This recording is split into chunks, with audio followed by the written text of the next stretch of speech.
Hey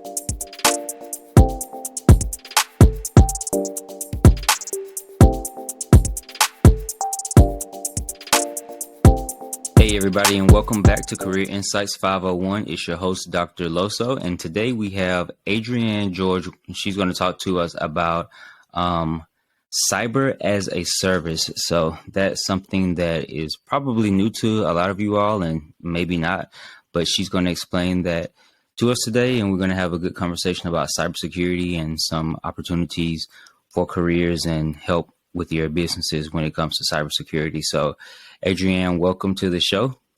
Thanks for having me. Yeah, no problem. So how have you been? I feel like the days fly by. You're a small business owner, and it's just every day something new. Yeah. So, well, I'm glad that we got a chance to connect, back during the workshop that we did with Come to You and America Succeeds. And I think we have a lot of similar goals with our companies and, how we want to help people out. So it's good to connect with like-minded people. So I think we have a good conversation today. Definitely. Around cyber. Look forward to it. Yeah. So if you could just tell the people a little bit about you and, I guess maybe some of your professional background. I know you recently started your own business. Is that correct?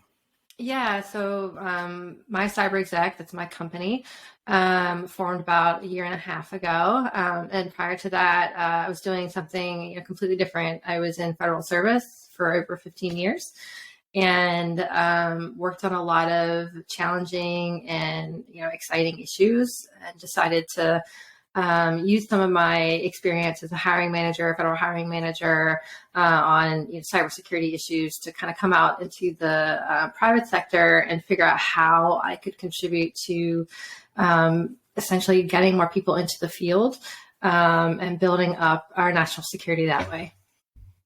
Cool. So that's pretty interesting that, I like how your story, how you made that transition, or you saw that need there at your, I guess, your government, your corporate, your regular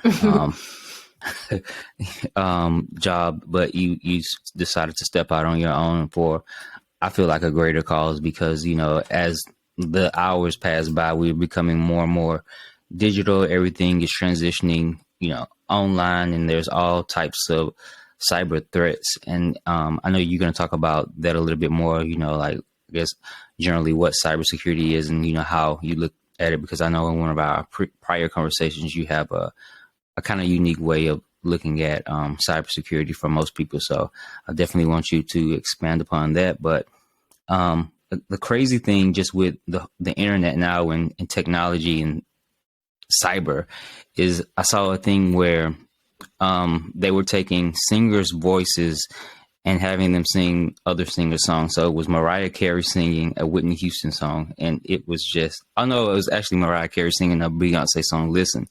And it was crazy. So I found that the technology is so, I guess, in such an infancy stage now, but, as the years go by, that type of technology is going to become, like, I guess, just another part of deepfake.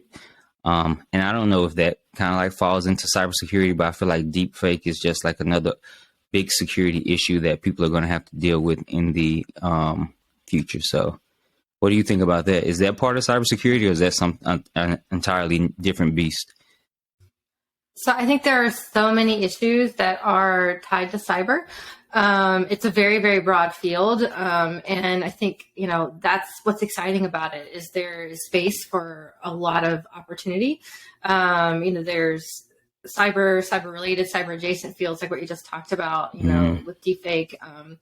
But, sort of on the other end of that spectrum, you've got, folks who need to be able to communicate about cyber, whether that be in a sales role and a strict communications, like cyber crisis communications, or, kind of a myriad of other things. And I think that's what makes the field so interesting and exciting and full of opportunity for people who are interested in kind of pursuing it. Gotcha.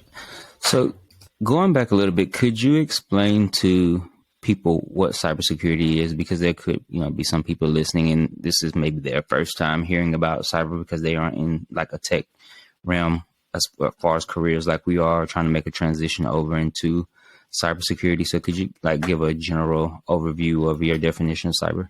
Sure. I think at its most basic form, we're talking about protecting, information and systems. And that sort of is what kind of the field boils down to. But then I think it's kind of grown around that to, encompass sort of all the range of things that cyber has to touch, because we are so computer and tech dependent now. Like, if you think about when the field really started to blossom, way back when the internet became, ubiquitous and necessary for daily life and business success, we've come a long way in the last 30 years in terms of what we what we need out of cyber. So nice, yeah. And what is your? Because I know you said you look at it from a more, I guess, personal. What was the term that you used? Personal or humanistic approach? Yeah, I do the human part of cyber because fundamentally we can all study and it's a text, a lot of it boils down to technical skill, in some cases, but people do that work, and we need to understand the people and get the people interested to do this work over the long term. So what are some of the things that you do to help people get into cyber, taking a humanistic approach? Sure. I mean, I think it's not that different than kind of understanding what drives people towards careers in general. So we sit down and figure out what their work style is, kind of what their strengths are, what they like to do, and then try to match them up with different fields. And I think part of what I do is use some of the existing tool sets that are out there. There's some great websites. The NICS website, which is the National Initiative for Cybersecurity Careers and Studies, which I think is a partnership with DHS, and then cyberseek.org. They have some really good information on how to get into the field and how to move around within it, right? Because we want to keep people in the field long term. And I think what I've noticed in talking to individuals who tend to pursue this career is they're lifelong learners. They're kind of motivated by kind of keeping up with things because the field is very dynamic. You have to really stay on top of threats and kind of the latest processes and the latest information. But so some of the materials that I use will kind of let them know, okay, if you find that you're drifting towards this direction, there is you can go way down this pathway and end up, here. But if, you're interested in, say, the IT side, you can go on the IT side, move into cyber, and then back and forth. And those skills are very transferable and very valuable, because I think what I keep hearing from senior managers is that they value those diverse skill sets in folks. And I think, we need more of that instead of kind of pigeonholing people. Yeah, I think that's a great point.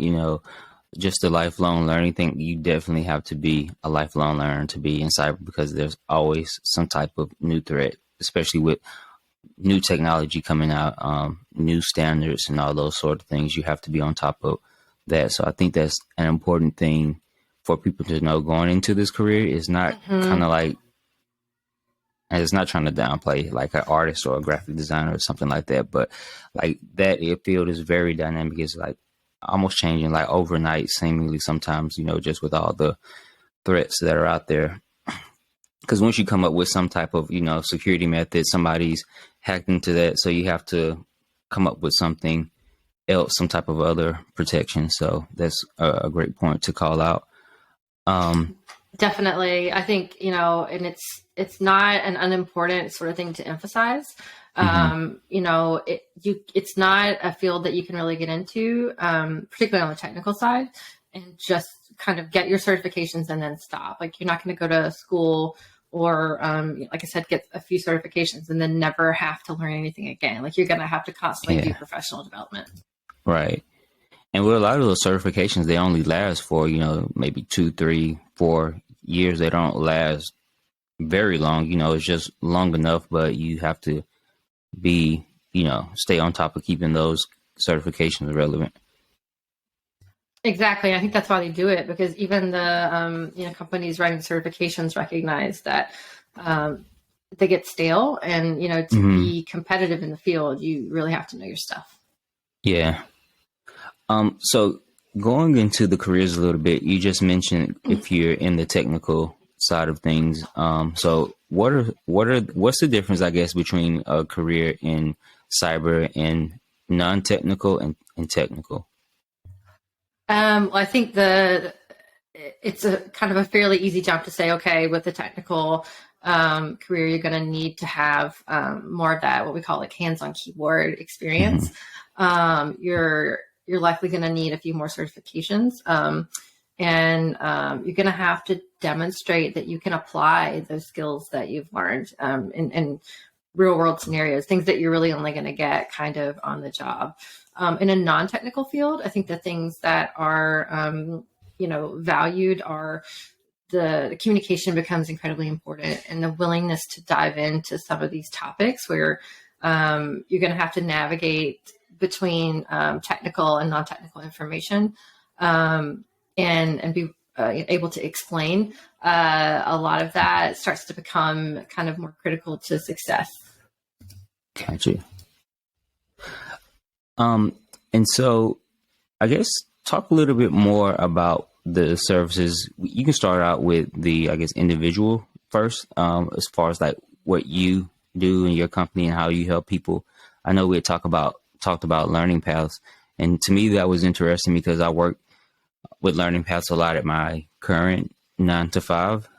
So it was learning paths all day, but so I thought that was kind of interesting that you mentioned learning paths with like your job. I know that like LinkedIn Learning and like all these e-learning platforms have learning paths, but just like hearing an individual with a small business such as yourself talk about learning paths, I thought that was interesting because I think that's a big thing with people now is trying to transition from one career to another, or just learning a new skill. Like they oftentimes maybe just go take a course here, look at something here, but there's no real path or bridge to get from point A to point B.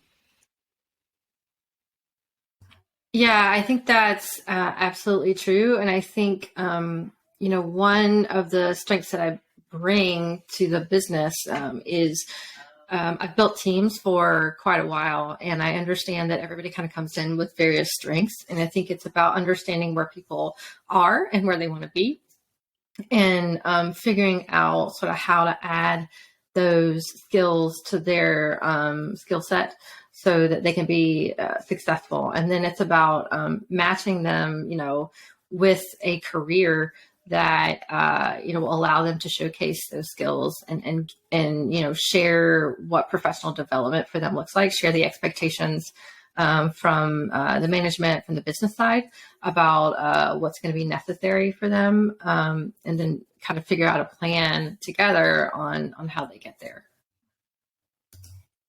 So do you find it particularly hard matching people to specific careers? Because I feel like that would be a challenge because a lot of people don't know what they want to be when they grow up, so to speak. And so I don't know if it gets any better once people get into a career and figure out they don't want to do this, or they want to do something else, or if they coming straight out of college and they come to you for your help.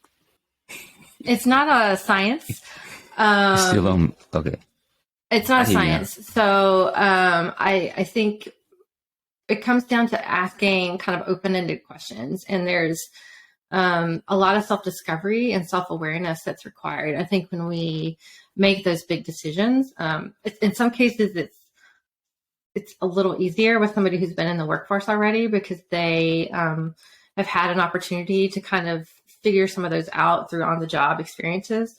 Like you can ask them questions like, what do you gravitate toward working with customers, or do you like to work alone, or do you like to have project, like just, things like that. And then I think, with students, sometimes they've had a chance to do some internships or had a particular class that they found compelling. Excuse me. But, what I try to tell folks is careers are long. And there's always something to learn and there's always something to experience. So it's not necessarily that you have a fixed mindset. It's just about decisions and saying, okay, given these three things, what is it that I want to accomplish? And then how does that get me to that next step? And, you get that question in interviews sometimes, where do you see yourself in 5 years? Where do you see yourself in 10 years? And you're kind of thinking through that in a way for your career. And it can be a very abstract kind of question.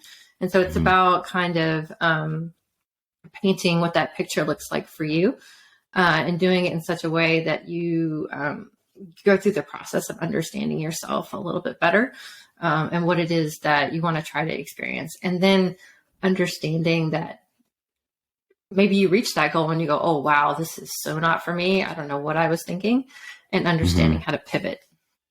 Gotcha. So with the paths that you create, are they more of a combination of courses and certifications, or?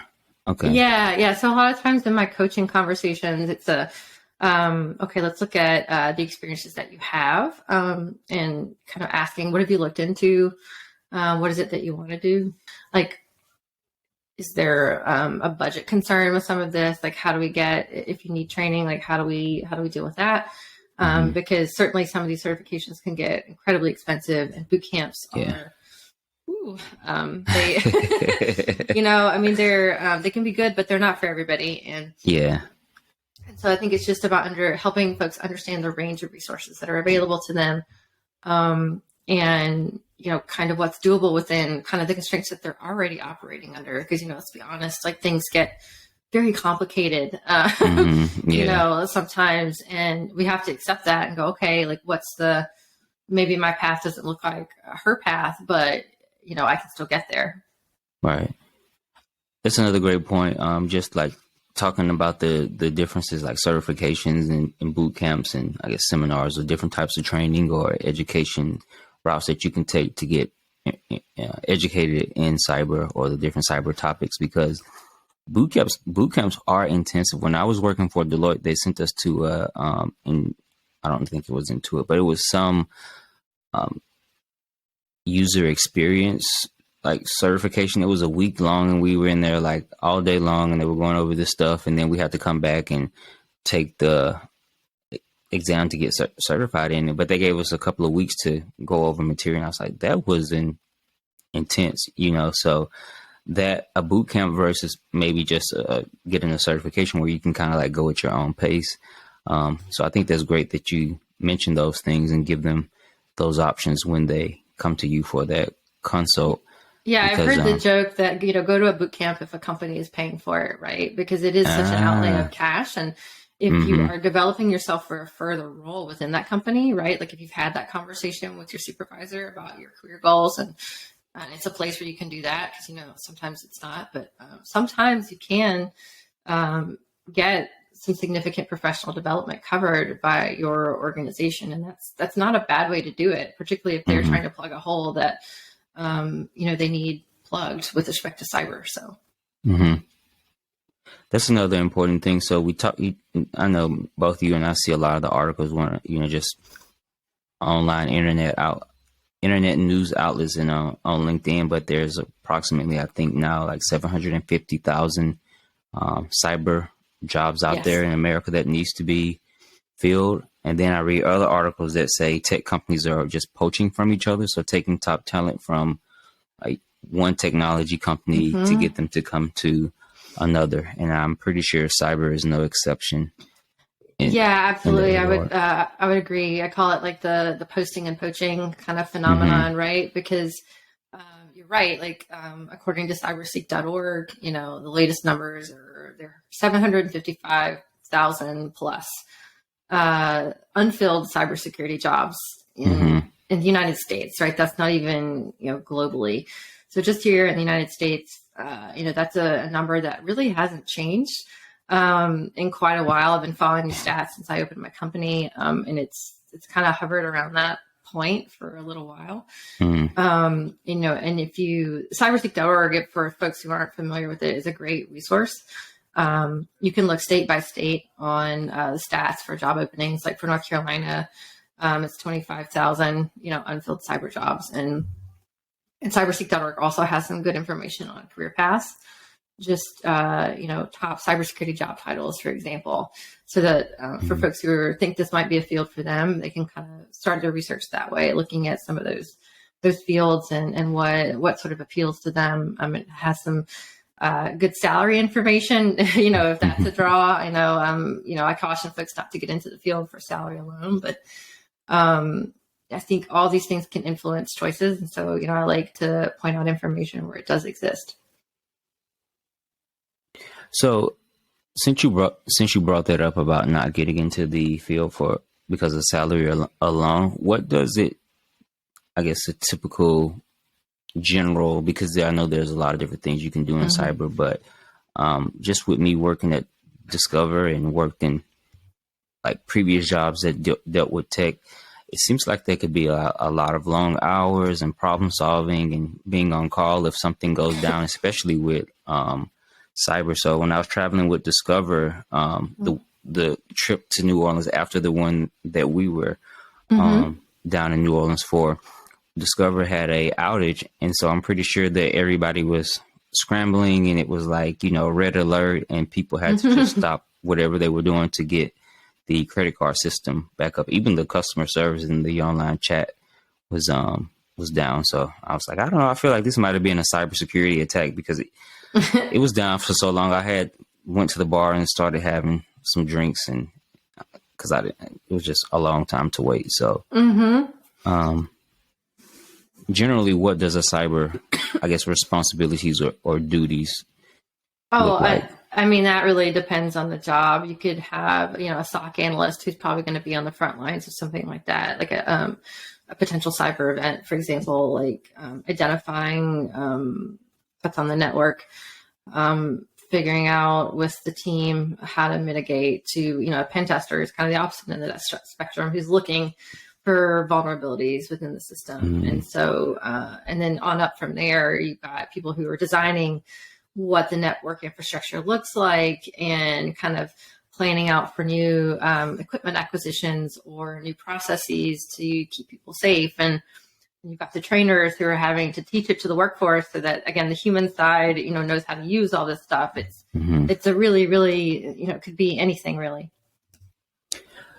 So could you explain what ethical hacking is? I know they do that a lot at Discover. I keep saying at Discover. That's where I work at, and we deal with a lot of these issues because of course, using credit cards, and there's a lot of vulnerable information out there that they have in their servers and databases. But ethical hacking is one of the topics that come up a lot in our different learning paths. So I was wondering if you could talk maybe a little bit about what exactly that is and why organizations take part in that. Sure. So I think the thing to know about ethical hacking is it's about identifying the security vulnerabilities and coming up with ways to either patch or fix systems before somebody else finds that there are vulnerabilities in your system and exploits them for financial gain, for example. I think is probably the concept we're most familiar with. So I think there's a lot of ethics involved in the ethical hacking per the name. So it's about obviously staying on the right side of the law and reporting those vulnerabilities and respecting sensitive. I guess another question that I would have for you is, what are some of the main issues that you see in cyber today, and where do you see like cyber issues arising in the future? So, wow, that's a big question. I think there's so much that's unknowable. The field changes so quickly. I think one of the big issues now is how, the federal government is working with the private sector to keep businesses safe, to keep individuals safe kind of within the United States in terms of our own personal data. And, there's been a lot of talk and change over the last few years. I think things are accelerating quite a bit, but it's still, a challenging issue just because and I approach this again from somebody who looks at it from a national security perspective, but so much of the infrastructure is owned by the private sector. This is not something that the federal government here in the United States controls, nor I don't think most citizens would want to control, right? So we want to keep a free and open internet. What's happened, I think, for a long time is security gets pushed down to like the individual level.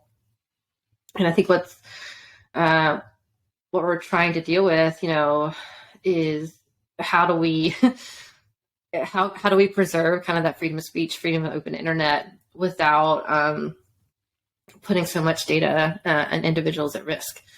And so I think there's still there's a lot to be done in that area, and in terms of threats,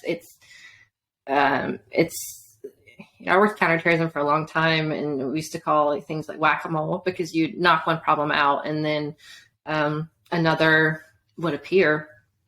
And security as an industry is kind of like that. Like tactics and techniques are going to evolve. So based on the offensive defensive game, you can put it in a sports analogy, right? Like, if the team's playing zone basketball, you're going to go after the zone with things that, are the weakest about the zone, right? You're going to change. And then you shift to man to man, and now we're playing a completely different game, and you just kind of go back and forth like that. And I think for people who are interested in, in security, like that's kind of, it's fun to sort of problem solve and deal with challenges like that, but it also makes it incredibly difficult to spot like the evolution because you're sometimes in reactive mode, right?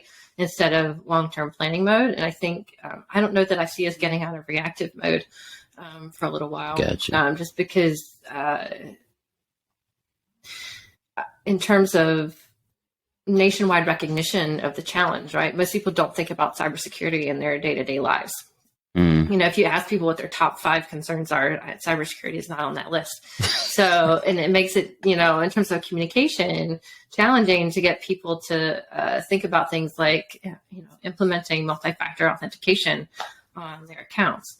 I mean, it even sounds kind of scary. Like, what is that multi-factor authentication? Like, it's not something that rolls off the tongue. So, from an education perspective, I think there's sort of a lot to do there to, just at the individual level, like break through the noise and have folks, start to recognize that things are different now in terms of there's some personal responsibility involved in protecting personal data, but, it kind of goes all the way up. And so what does that range look like, from the individual to the federal government, broadly? Yeah. That's definitely interesting when you say like you don't like cyber isn't on people's top 5 things. Because I think about it, I think a lot. I think it might be number 5 on my list because I have to log in and the multi-factor authentication. Like it doesn't roll off the tongue. No, it doesn't roll off the tongue. We need to call it something else. It's not like Peter Piper picked the pickle. Right. That doesn't really work either. But I was doing something last night with my crypto, and I had to do like the multi-factor thing, and I was just like, man, this is just a lot now. Even with the passwords, it's crazy. But I wanted to ask you, do you think that biometrics would have a bigger, I guess, part in cybersecurity and protecting people on an individual level? Because I know you have a lot of background from like a national standpoint, but do you think, how big do you think that biometrics will play into that in the future? I mean, I think, there's been a lot of conversation about moving away from passwords and what that looks like, right? And biometrics is certainly one way to do that. But I think, the scary thought is, okay, well, what happens when we start to have problems with biometric forgeries, and how difficult will that be to deal with in the future? So, and I don't think the theory of that case is like settled yet. Like it's there is not, to my mind, been a very good solution proposed for how we deal with all these passwords. And so the best advice that I'm still seeing out there from people who are way more expert at this than me is, just to have a password manager, to enable multi-factor authentication, to not reuse passwords. And it's, beyond that, I don't think that we really have much else. But the one thing the security industry tries to emphasize is that there's no 100% foolproof method. Right. Yeah. So, and that, again, on that, kind of going back to that same theme with the top 5, people want to kind of be done with it, right? So you say, okay, I've done all this stuff, I've followed all the rules, and yet my identity was still stolen. And it's like, it's because it does create friction. It creates like extra work in a way. Like, okay, now I've got to log into my password manager. I've got to get my passwords and make sure I change them. And running a program at a company can be like that. So you're dealing with now employees, like staff of the company, that you're kind of going out and telling to do this. Again, going back to that human side. And psychologically, it's just like, oh, like here comes the IT girl or guy, and they're gonna tell us to change our passwords again. So, and you hear people say things like, I'm just gonna change it to like one number different than what I had before, and then I'll be done with it. Like, because again, it's not on that top 5 list. It's just it's a numbers game, and the human part of this is really interesting, and I think that's why we need kind of more investment in people who are very good at communicating, who understand how to work with people and how to explain some of the concepts, because for too long, I think companies kind of kept the networking, IT, like all the backbone stuff, the stuff that enables the business, sort of separate. And it's a special kind of skill set, right? You go to school especially to do that kind of stuff, but then, kind of like any STEM field, it doesn't get translated over into kind of the broader company, like kind of what the value add is. It's just like, okay, they keep the lights on, right? They keep our computers working. They keep our sales moving, right? Like they enable it. Fantastic. But we definitely don't want to spend a penny more on that and keeping it secure than we have to, because security tends to cost money and not bring in money. It's kind of the mentality that's been. I think that's shifting, just because of the risk and liability that companies are facing with respect to ransomware and exposures of public data. But it's a long-term shift and not something that's going to happen overnight. So my background is in education. I kind of feel like it's the same mindset. They don't want to spend a penny more on education unless they necessarily have to.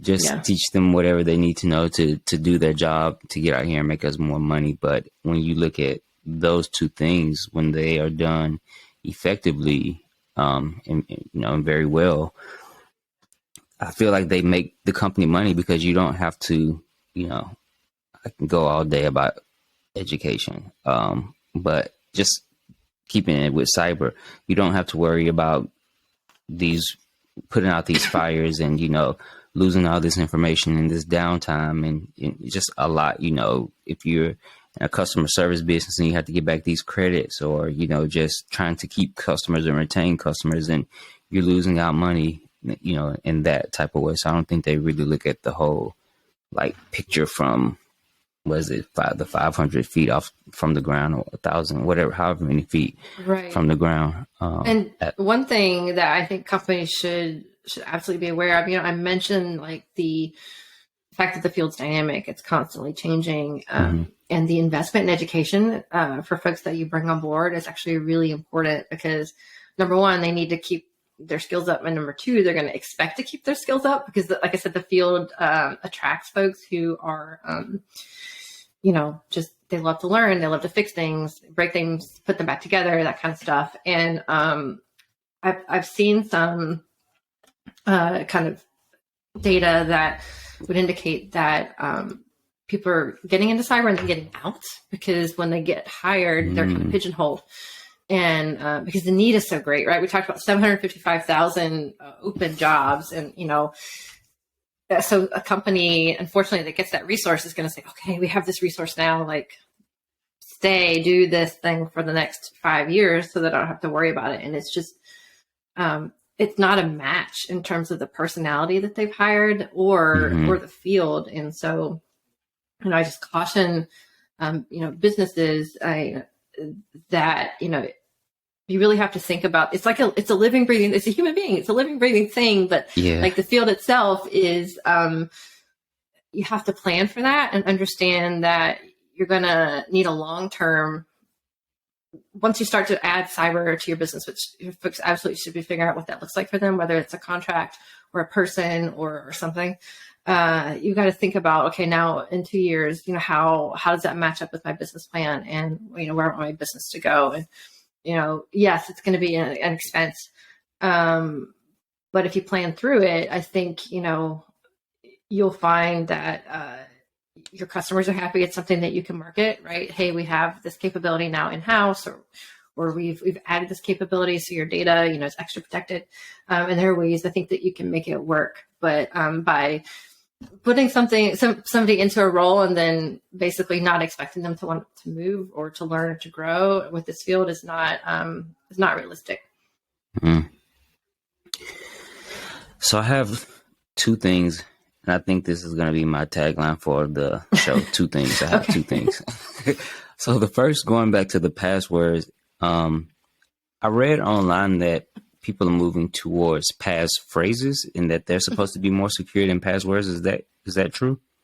They're certainly more secure than most people's passwords. Gotcha. And so if you look at best practices for what a secure password looks like, most of the password managers are going to generate something more than 12 characters, sometimes 16, and lots of numbers and symbols and uppercase and lowercase. People who don't use those auto-generated passwords, like your iPhone will do it for you. I think many of the browsers will do it for you, although I will just put out there now, do not save your passwords in a browser, that or in your phone, frankly. If you're just, as a human being, trying to come up with those, it just feels like it takes a little bit more energy than it should. So most people, when they do their passwords, they do what I described earlier, which is, oh, well, this is the phrase that I use. And so I'll just change the numbers, location. And I think what folks may not recognize about why that's not secure is there's so many passwords now leaked on the dark web that, and there is an industry, right? There's an industry out there that exploits that. 40 hours a week, 50 hours a week, their job is to go out and basically steal data or steal passwords. And they know that people do this, right? They understand the human factor. And it's really easy to generate like many passwords based on what they know about your passphrase, and plug them in and steal your data, and you not even recognize it. And I think folks tend to think, oh, well, I must have been a victim of a phishing attempt. When somebody sends an email, you click on a link, that's a phishing attack. But that doesn't have to be the case. They could have gotten your password from a password leak and have then tried like as many variations of that as they wanted in a website, and eventually gotten your data, and you haven't clicked anything. And some companies are compromised with ransomware because of that, because individual employees have had their data stolen and haven't really adhered to password best practices. And, it's, and like I said, the education piece is so important, and companies do cybersecurity education. I think broadly speaking, I did an informal poll amongst family members who work at a lot of different companies, and we do our cybersecurity training. We do. Phishing is what they talk about. And I'm like, it's more than that. Like there is, and I'm glad that stuck with you, that not to click on links or respond to these emails, but there is definitely more to it. So I have two more things now. Sure. Do you think that, because I'm always hesitant about saving my passwords to a browser to my iPhone, but then it's just so convenient because it's like so many sites and all these different things. So do you recommend that, or do you think that it's more setting yourself up for more of a I will say explicitly, do not save your passwords in any browser. Okay. And same for credit cards. Don't save anything anywhere. You know, and it is hard because companies want you to buy things. So they offer you that service, and it's easy for you to just click once instead of having to go and find your credit card. And the same thing with your passwords. And that's why password managers are so valuable. Now, yes, I think we're all aware that some of these password managers have been hacked, which is scary, right? To know that like there's but I mentioned earlier, there's no 100% foolproof method. And so we recommend kind of best practices, and password managers are still on that list of best practices. When we come up with something better, that will be the new best practice, and we'll all move away from password managers. But right now, not your browser, not your phone. So, because if your phone's stolen, it's not invincible, right? It can be cracked. And so now somebody has all of your passwords and your phone. Right. Yeah. So, yeah. I think that's important to like call out though, because like you said, I do think people have the mindset of like, once they set their passwords or they follow these protocols, that they're not supposed to get hacked. But it's just like anything in life, you know, people break out of jail, people break into your home, into the bank, like nothing's hack proof, you know, so everything is constantly having to change and improve upon security. Like, you know, look at home security now. Everybody has the cameras and all these things, and they can look at their phone to see who's at their house, and the digital doors, they can lock their stuff remotely and all that stuff. So, which is another cyber. I agree. And so that's the human piece, right? And so when you're a business, one of the, we talk about like cybersecurity fields, as you kind of grow within the field, give you somebody who's designing kind of what cybersecurity looks like for the business. And you're going to have multiple backups, right? Because we know stuff's going to happen. We know passwords are going to get stolen. And what you don't want that to do is open up the keys to the kingdom and have you lose your proprietary data or PII, you know, public data that's, you know, going to get you sued, or, you know, just kind of shut down your business, right, for several weeks, which for small to medium business is incredibly difficult to overcome. So, you know, I think when you think about how you can learn and grow in this field, that's like a great sort of trajectory to think about, like strategically, like where do I want to be? Do I want to help solve this problem on a macro level? Use my technical skill to kind of help design those systems and processes that are going to help a company understand that they need backups of data and they need to back it up like regularly, and then they need offsite backups just in case they get hit by ransomware, and they can restore business operations quickly. And there's just so many different ways I think that people can use some of those skills to, you know, to kind of help keep things a little safer for all of us. And could you explain what the dark web is? So I have this Capital One app, and it's like I had a thing with my Gmail account that was like, a password is on the dark web or whatever. Like all these things were happening on the dark web, and I was like, damn. I was like, what is the dark web and how do people get to it? But when I first heard it, in my mind, it was like my computer, like the internet browser was on like night mode, and it was black, and like kidneys and all these things were being exchanged with cryptocurrency on the dark web. Like I had this whole like fantasy of what the dark web was in my mind. So could you kind of explain to people what that is? Sure. I mean, I think a simple like definition, because I like to keep things simple, make things a little less scary. That's kind of my mantra. It's dark web, right? So it's part of the internet. It's just not visible. So you're not going to go to Google and be able to look up a dark web website. And to get access to it, you need you need some specialized browsing. So, you know, there are anonymous browsers out there that you can use to kind of get there. And I think, you know, there is a lot of criminal activity on the dark web. It's not a place I would tell somebody who's kind of a novice to kind of go and explore. It's not like okay, we're going to go hiking we're going to have a really hard hike today, right? And you can just kind of do that as a person. It's something that you just, because there's residual data left on your computer. You don't want to invite that back in to your home. So, you know, I think like I said, at its basic level, it's not something that you're going to get to unintentionally. Like you're not going to Right. stumble onto the dark web. Okay. It's It's not a like place stumbling that on a dark alley or anything like that. you need that treasure map or whatever you want to call it. You need to know like the password. You need to know, not like the proverbial password, not like the real one. So it's just it's an Easter egg kind of thing that you're going to have to go looking for. And I would just advise folks like who are curious not to go deep diving into it without some planning. That's all. And my second initial two things is it's talking about training. So I think, and you brought it up in conversation when we were answering one of the other questions, but the cybersecurity training, it is a lot of, like, from what I've experienced, the whole phishing thing, like they get that throughout the year.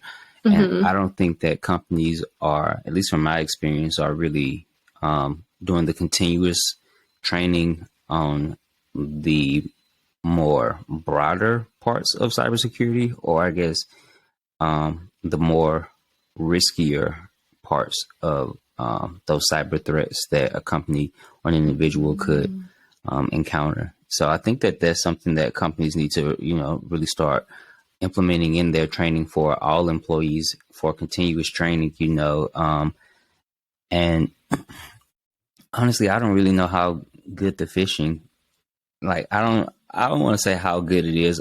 I guess it's more of like how much people care about it. I think it's one of those things that's just like, okay, I messed up and this was a phishing thing. And it's like, I feel like a lot of people just don't care about it or put the urgency behind it that needs to be.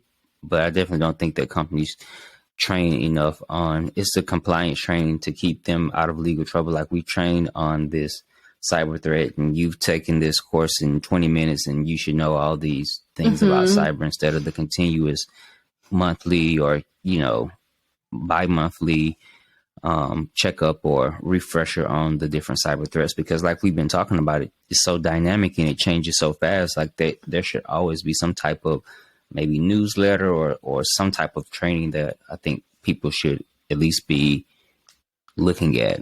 I don't know if they're necessarily retaining it, but at least looking at and being aware of. Yeah, I think, over the long term, as we all become more comfortable living in this world where we have to think about things like cyber, you're going to get more recognition about what we should all be doing, right? Like most people lock their front doors. How long did it take us to get from not having locks on our doors to like everybody locks their door at night? Like, it's just something that you do. And, basic kind of security measures. And I think, eventually we'll get there for some of the basics. It's just, I think right now what's happening is we're trying to accelerate that learning, and you're seeing kind of the natural sort of responses to that.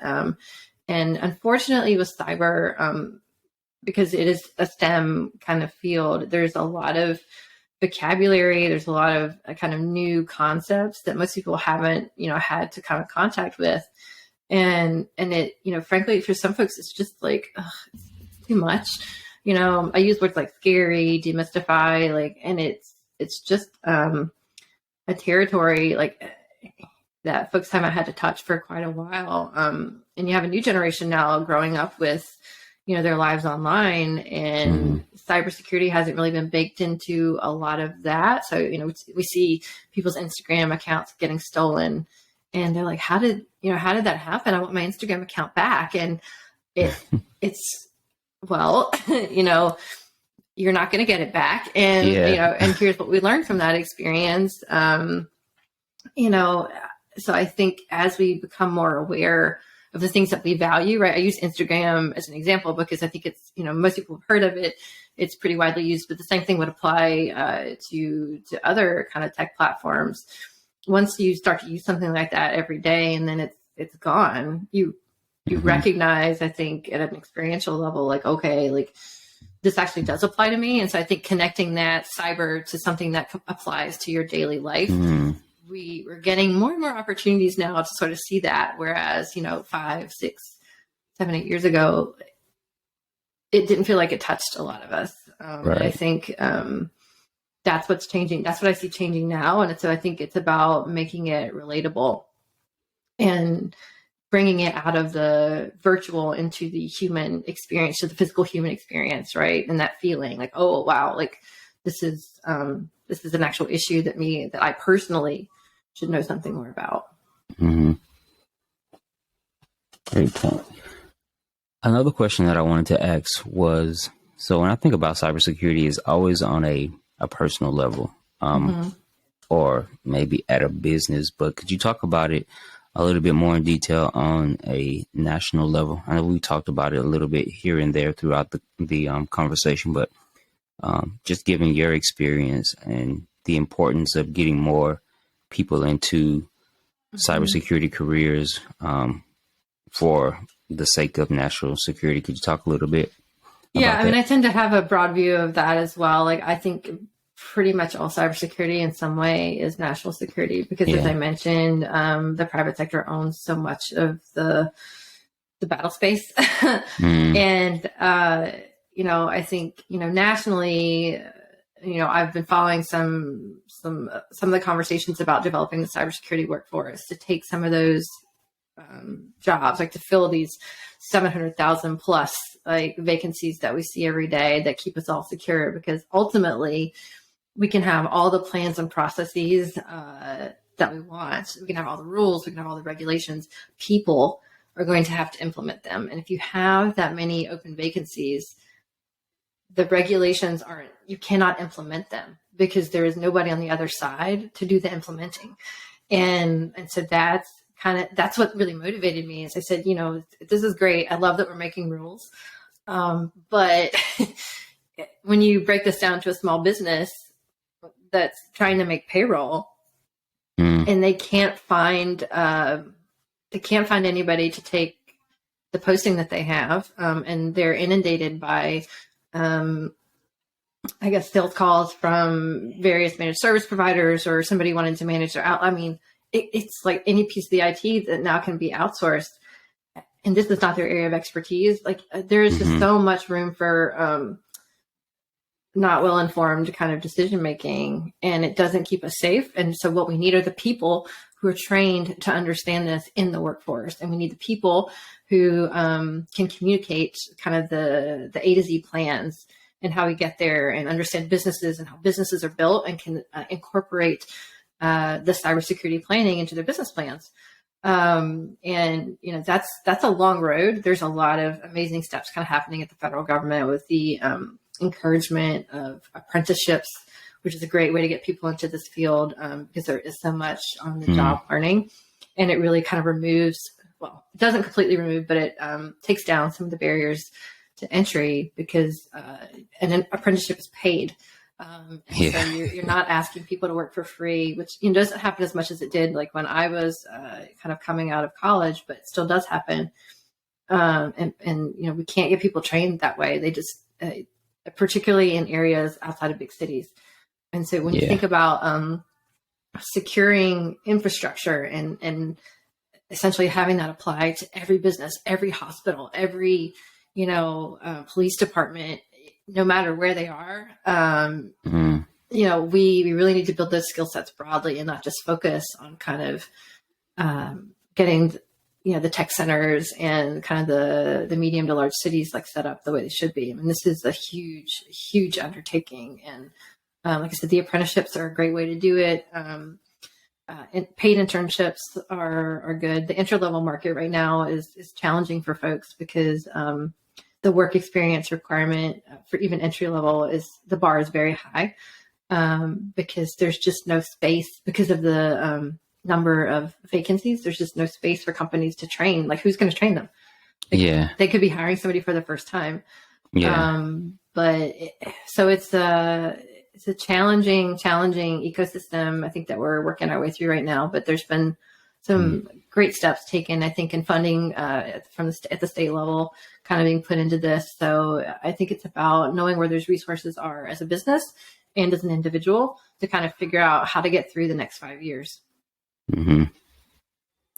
Those are interesting points that you brought up there. I wanted to ask you, as far as like your business, because we've talked a lot about the individual and how you Mm-hmm. help them out, but on the business side, do you help them with navigating through some of those things? Like you were talking about how they have all these people maybe contacting them, saying that we can manage this and they're not experts in that, and trying to help them set up apprenticeships and that sort of thing.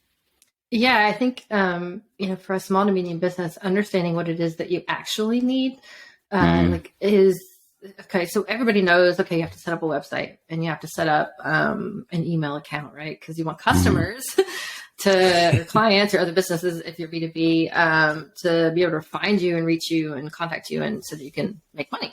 That's what all this is about. So, kind of understanding from day one what it is that you actually need. Based on your industry, if you're in healthcare, maybe you need a lot more than you think you do. It's because of how regulated that field. If you're doing anything financial, again, you're going to need a lot more than somebody who's just setting up to sell something on Etsy, right? Or something a little bigger than that. So that's kind of the day one piece. Is okay, where are you going? What do you want to do? What kind of business are you in? What industry are you in? And let's look at kind of what's required. And then what you can build to. Okay. Like if you can get this kind of this level of financial stability, you should definitely add this. And then here's how it's going to benefit your business. And, in the interim, here are some solutions that you can use, whether that's contracting this out, but you only need to contract out X, Y, and Z, and not, and not overspend. Right. Depending on kind of what your business goals are. And generally speaking, by the time they get to medium size, the budget's a little bit bigger and they can kind of take on more resources. But the flip side of that, that's just your standard kind of cybersecurity consultant work. The part that I specialize in is actually the talent management part. And so that is about, okay, now that we've identified sort of what you actually need, let's take a look at the talent that you need to hire and or develop in-house. Because a small business, you could have somebody doing many roles because they may not be completely, you and I experienced that. They may not be completely focused on any one role at the moment because you're growing, right? And that's kind of the startup small business sort of approach to it. But do you need, I see these vacancy announcements sometimes, and it's like an entry-level salary for somebody who's been reading the vacancy announcement, been in the field for 20 years. And you're like, what happened there kind of on the talent management, talent acquisition side? Was it that again, because the expertise sometimes isn't in-house. Did they just find a vacancy and go, okay, yeah, I think we need that. And that's what got posted. And then it sits for 6 months, 7 months, 8 months because salary requirements and, don't seem to match kind of what it is. And then when you match that up with their business plan and the standard cybersecurity consulting, you go, why are you even asking for this? They're not going to do that, right? Day to day, that is not a job responsibility that they're going to have. I mean, that's a one-off crisis where I don't know. So it's about helping companies understand what type of talent they actually need to action some of those day-to-day responsibilities, and then to plan for when to acquire additional talent as they grow as a business, so that they have salary projections, they have expectations from the individual, right? So if you hire them, here's what they're going to expect from you in terms of professional development and others. So you can build all that into your budget planning, or whether it makes sense for them just to outsource some of it if that's just where they're more comfortable, and then where they can find reputable companies to help them with those services. There are a lot of different ways of approaching cybersecurity within a company, and it really, it just depends on those long-term strategic plans that the CEO and the board, or however they're set up, really have. So there's that's what I try to help with, because I have that understanding of the skill sets that are required for these positions, and I've actually hired talent. I talk to I have good partnerships here with the universities in North Carolina. I'm a board member at UNC Wilmington for their cybersecurity degree. I work with NC State. I've I've helped out at UNC Chapel Hill, taught at Duke. And it's just like, I meet with these students all the time. And so I get their feedback on kind of what they're hearing and what they want to do.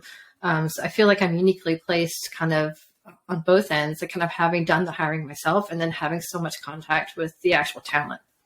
Right. Yeah. Yeah. I would agree with that. And, just to throw on top of that, I think just with your passion around the subject area and,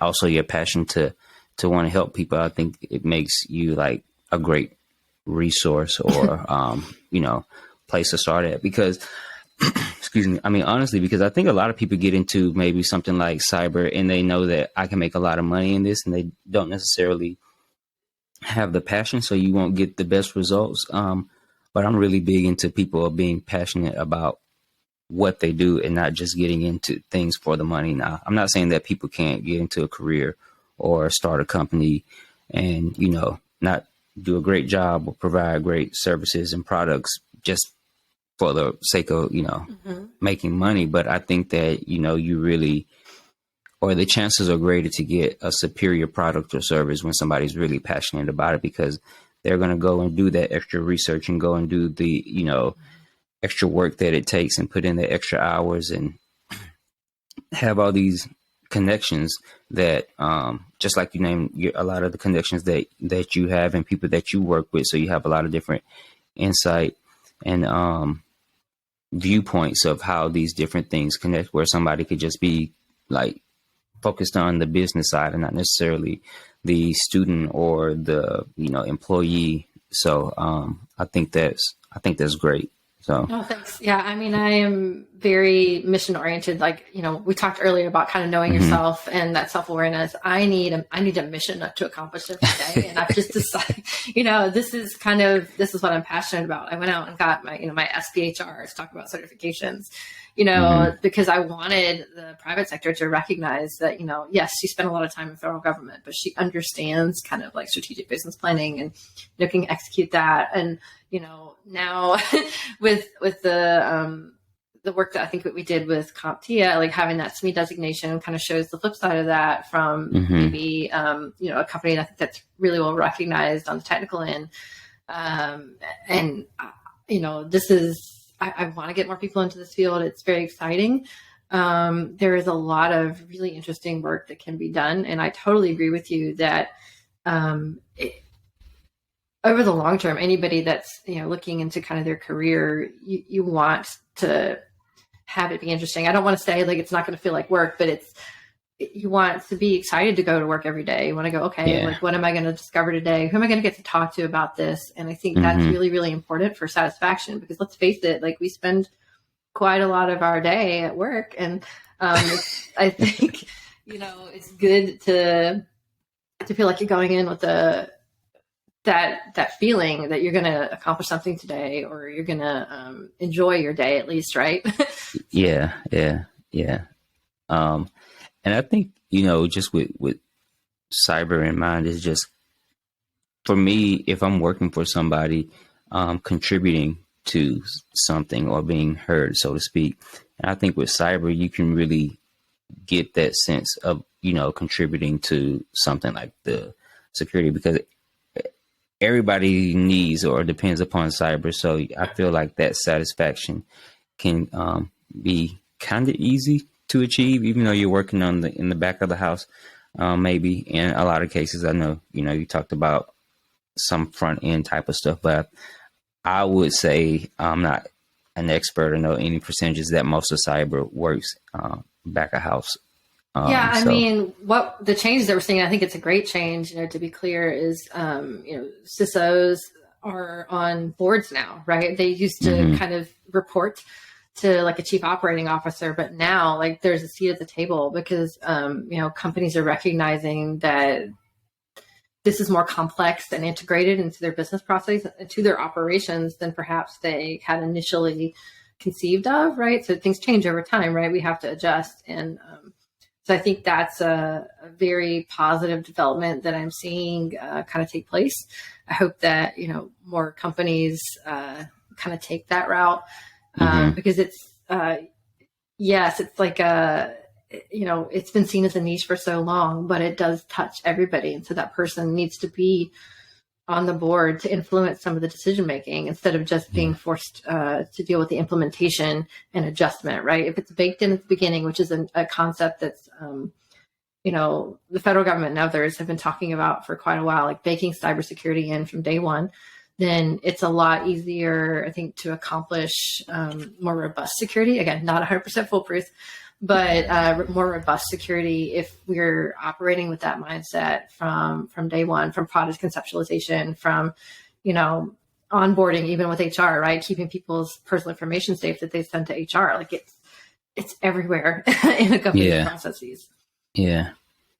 It's definitely going to be a bigger role. I think I'll have a lot of people on here talking about careers in cyber in some different form, or like just coming on here like you and talking about the services or resources that they can provide for people who want to get into a career or a company who needs that cybersecurity expertise and help with getting that set up within their business, because it's just a lot when you think about everything that we do online, and we're saying that there's almost 1 million job openings out there for cybersecurity. That's just kind of crazy. Just like we're barely hanging on. It seems like if you have that many positions.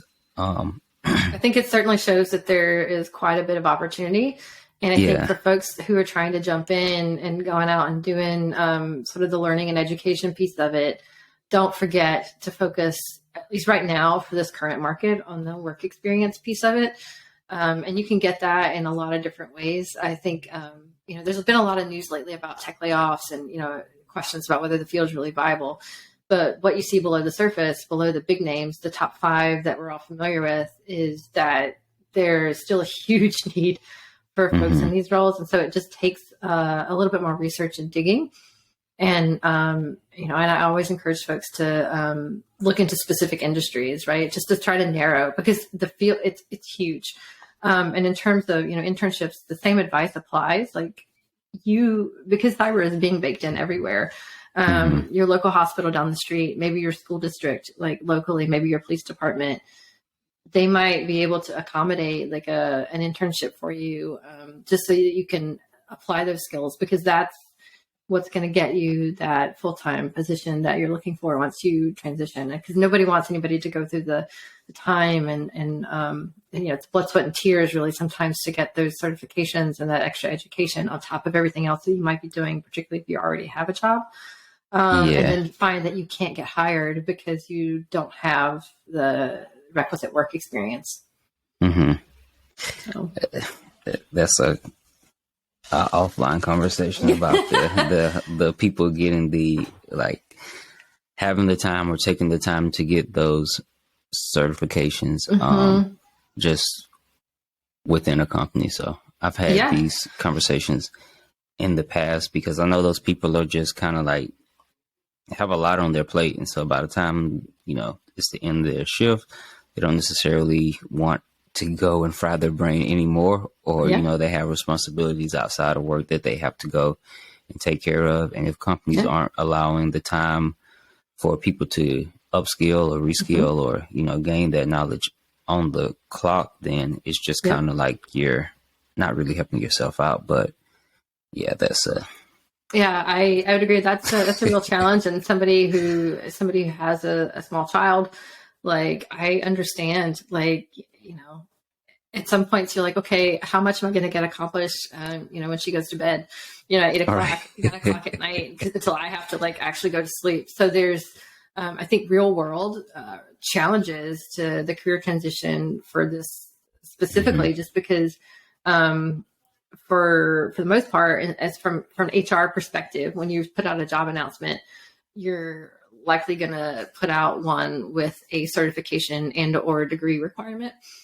And it's just used as okay, if I'm going to get 50,000 applications for this job, then I need some way to start to cut that pile into, something more manageable. And those are, we talk about specific and measurable and time bound, in terms of accomplishments. And that is one, unfortunately, the certifications and the education piece can sometimes just too neatly fit in that. And so it's just kind of okay, well, any candidate that we hire is going to have these things. And so for somebody transitioning to the field, it's like, oh, now I have to find the time to study for this certification, which is going to be hours and hours, and also pay for it. And they can be quite pricey.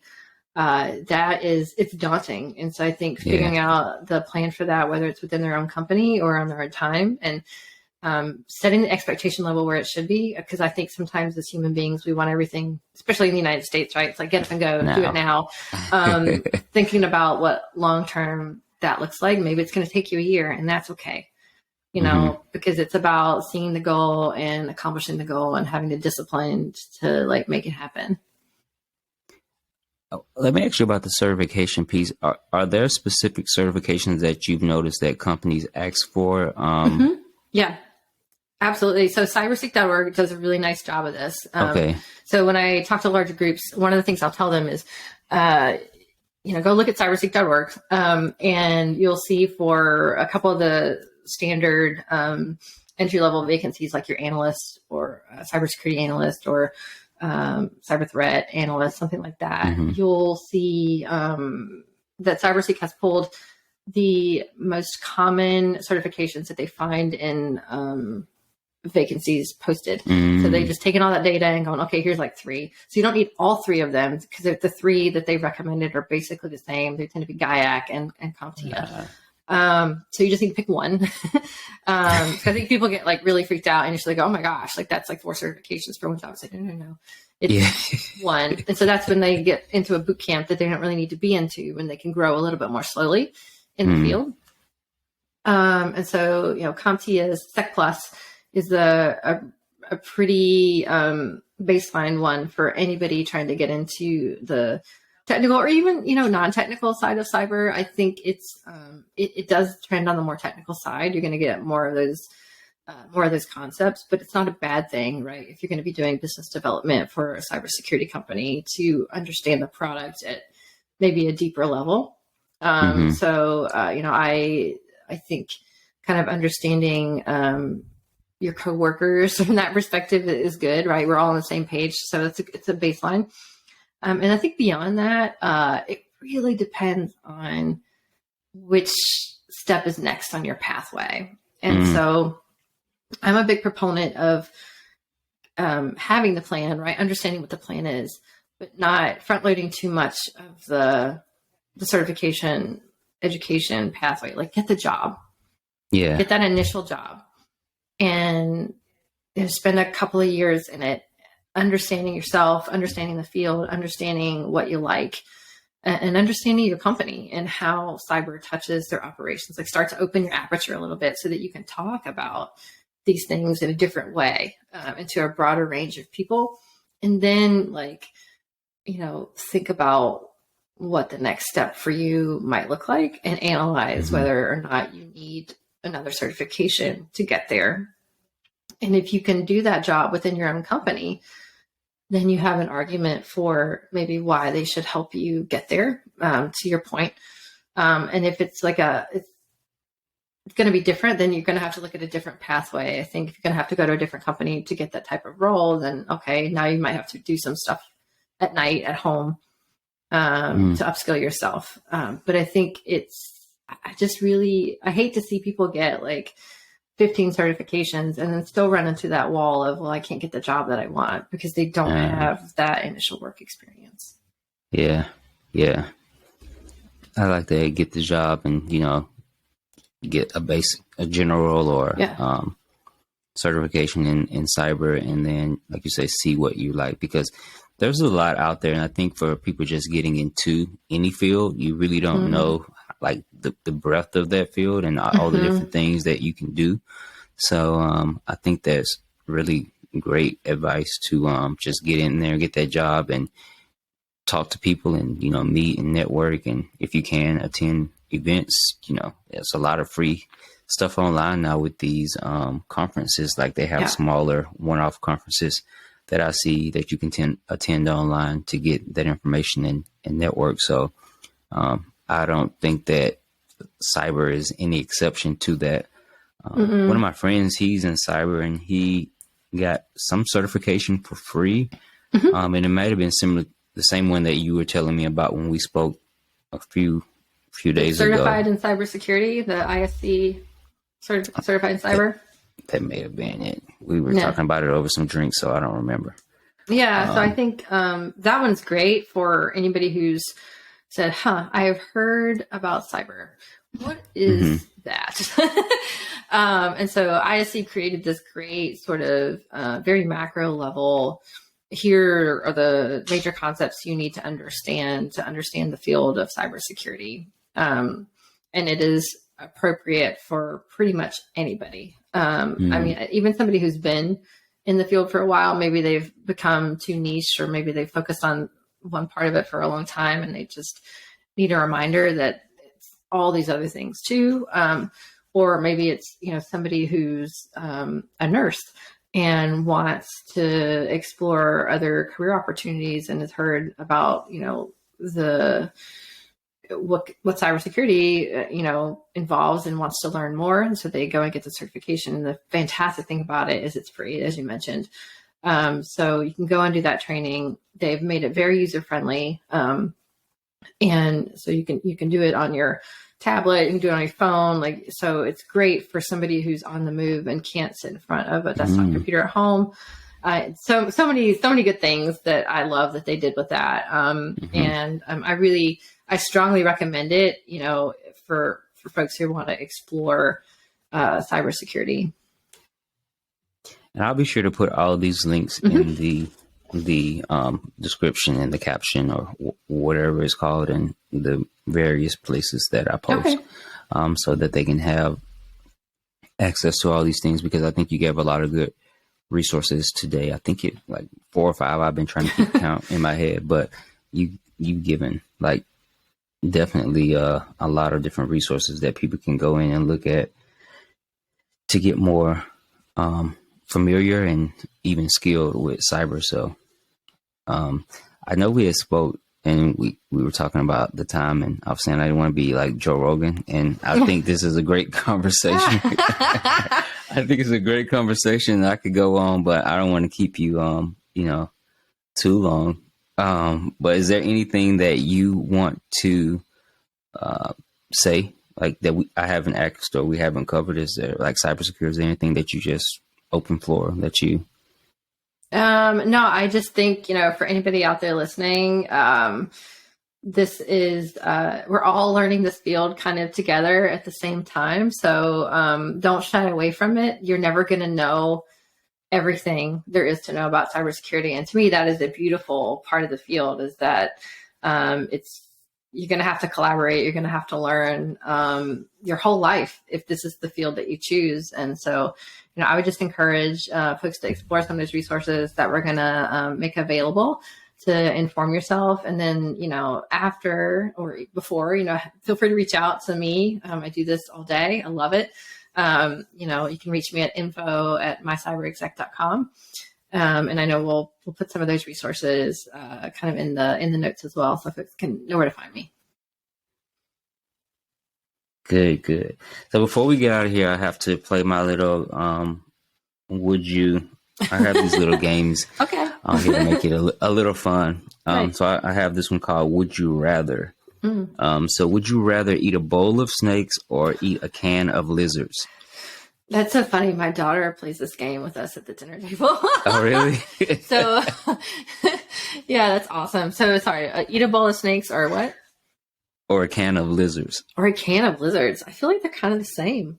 This are both reptiles. I'm looking for the difference here. I guess if you want them fresh or canned. Right, like that's peas. true. One is in salt. Maybe if they're in a can, they're already taken care of, so I don't actually have to do any of the. So I'll go with the can. Okay. Would you rather be handcuffed to your worst enemy for life or be separated from your entire family for life? Oh gosh, I think handcuffed to my worst enemy. We'd probably end up being friends. Or just not speaking to each other, huh? Yeah, I mean, that could be, I suppose. Would you rather have all the traffic lights you approach be green or never have to stand in line again? Never stand in line again. I think that's the one that I would go with. Yeah, I feel like lines are sort of slowly being eliminated for a lot of things, and then just because we can do so much with our phones. Yeah, that's true. I actually didn't think about that, but yeah. Would you rather babysit 2 babies for 10 hours or go without food and water for 24 hours? Babysit for sure. That's easy. See me, I would definitely be the food. You all getting on my nerves. You just got to embrace the chaos. That's all. Just embrace the chaos. Would you rather have a hard life or a boring life? Probably boring. Yeah, I think my life is boring now, so I would probably go with boring as well. All I do is work. People's like, "What do you do for fun?" I was like, "The gym." Like, that's what I'm going to do after this call. Is a wise person once told me, "You need to develop hobbies." Yeah, like I was working all the time too, and they said, "You need to find a hobby." It's like, okay. Yeah, I've been trying to get into drawing this year. So for the past couple of years, I said I was going to do the whole like draw every day thing. Mm-hmm. I'm already a month behind, so I got to double up on my sketches. You can always reset the clock. You can always. I know, right? Mm-hmm. Yeah, it's not about perfection. It's about discipline, and discipline doesn't necessarily mean that we can make it happen, right? We all have lives. We all have things planned. Right. So we can't aim for perfection. We have to aim for, happiness. Yeah. Yeah, that's definitely true. Happiness is definitely a big part of what I aim for every day. So do you have anything coming up that you want to let people know about? I know you already gave your contact information, but there's any projects or? No, I'm kind of fully integrated here since sort of within the North Carolina kind of ecosystem. So that's where my focus is right now. I don't have any public speaking events coming up for a little while, which is kind of nice. I was doing quite a few of those last year. So I think, focused on building the business this year. Okay.